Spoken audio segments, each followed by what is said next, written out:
The BMW M2 was already a pretty mean looking car. You had those wide haunches, those squared off air intakes, and a brand new platform that made it look much more butch than its much loved predecessor. But here is the new CS.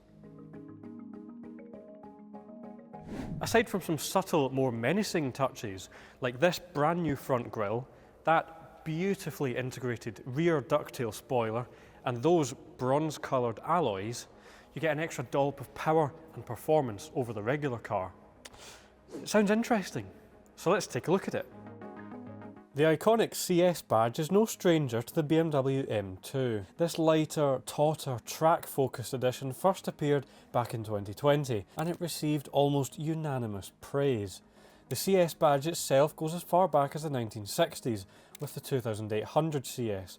Ever since then, the lineage has been refined, made more powerful and a bit more luxurious, until we get to the latest act, new for 2025.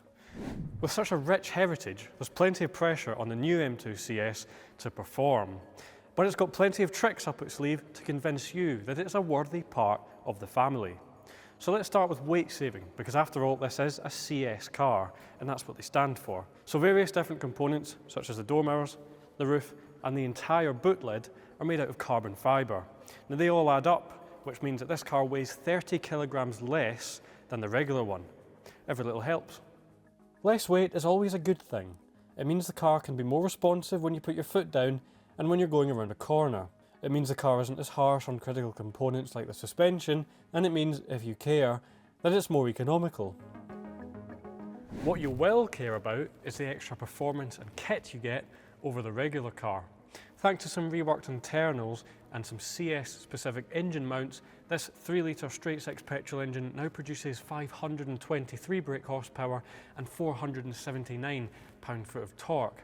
Now those power figures mean it's not exactly an E46 M3 CSL for 2025, but it's 50 brake horsepower and 36 pound-foot more than the regular car. Now that plus the weight saving means you're going to have a seriously quick car. You can expect it to be faster than the current car, which already gets to 62 miles an hour in 4.2 seconds and is limited to 155 miles an hour. And sure enough, BMW reckons it'll hit 62 in 3.8 seconds, and its top speed is likely to be above 170 miles an hour, although we're not 100% sure on that exact figure yet. Of course, this being a CS model, it's got a raft of extra trinkets to match this performance. So down the front, you've got a brand new grille, you've got a new diffuser made out of rubber. Down the sides, gold specially designed alloys, in which you'll see red brake calipers. Carbon fibre roof, carbon fibre mirrors. At the rear, you've got a ducktail spoiler integrated into the boot, red M2 CS badges, exhausts finished in matte black, and a carbon fibre rear diffuser. Now, you might be asking at this point, what kind of engineering does the M2 CS have to keep it in check at the kind of speeds its drivers might want to do, especially if they're on a track? Well, it sits 8mm lower to the ground than the standard model, and its chassis has been fettled by the boffins at M to give you better control on the limit. It also gets the engine mounts from the M3 and the M4 CS, and you're going to be able to get special tyres with a compound made for the track only.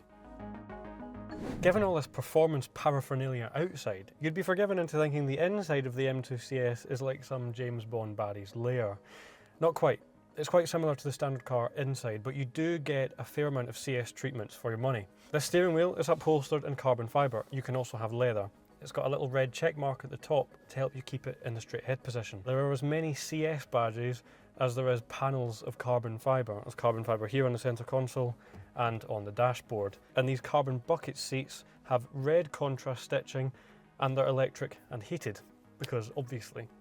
Either way, it's a nice place to sit, but only a select few owners are going to get to experience it, because like all other CS products, the M2 will have a limited production run. We don't exactly know how many are going to be made, but it could be in the region of 2,000. So, if you want a track day weapon that's going to be as rare as it is effective, the new BMW M2 CS could be your next purchase. Sadly, however, that's all we've got time for today. Thank you very much for watching. If you want to know more about this car, you can check out autocar.co.uk or have a look at our new Apple News feed. In the meantime though, thank you very much for watching and we'll see you next time.